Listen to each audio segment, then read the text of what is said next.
Welcome to Gradient's weekly business roundup. I am Ruani. This week's roundup will cover the following.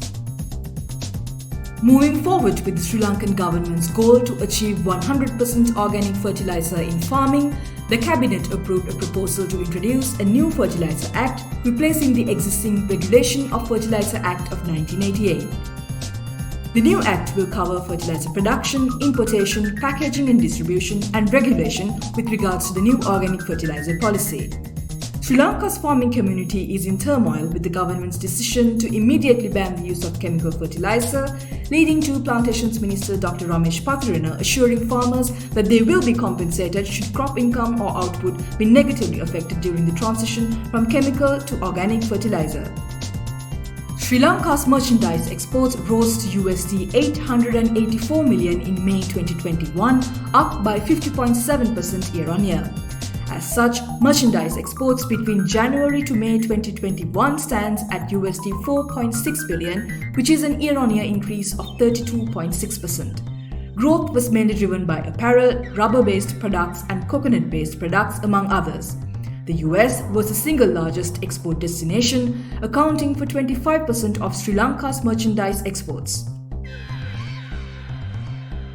The government sought permission to increase spending by 200 billion rupees, of which 131 billion rupees will be for current expenditure, including COVID-19 pandemic-related costs, whereas the remaining 69 billion rupees will be for capital spending. The addition amounts to roughly 1.2% of GDP. Before this estimate, the 2021 budget deficit was projected at 9.5% of GDP. The delivery of shares in a buyer-seller transaction in the Colombo Stock Exchange will follow the DVP system from July 2021. Under the DVP system, delivery of shares will not take place immediately at the time of transaction execution. Instead, it will take place on the date of fund settlement, which is currently 3 market days after the transaction date. Summarizing the features of the DVP system, Capital Trust Securities says that introduction of DVP will not change anything operationally for clients who do not have custodian accounts. Capital Trust Securities further notes, the difference is that the shares will move only upon payment by the other CSE member firm. Headline inflation measured by the National Consumer Price Index rose up to 6.1% in May from 5.5% in April, mainly driven by increase in retail prices of food items, including coconut oil, rice, and fresh fish, among others.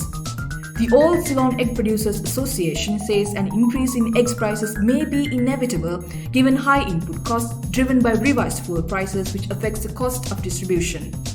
According to NDB research, higher egg prices is likely to benefit Ceylon Grain Elevators PLC and 3 Acre Farms PLC.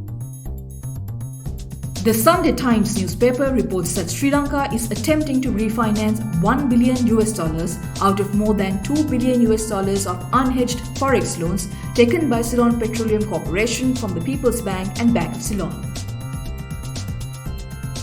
Fitch Ratings warns that lifting the suspension on Sri Lankan banks' investments in international sovereign bonds has the potential to increase banks' exposure to sovereign and foreign currency funding and liquidity risks.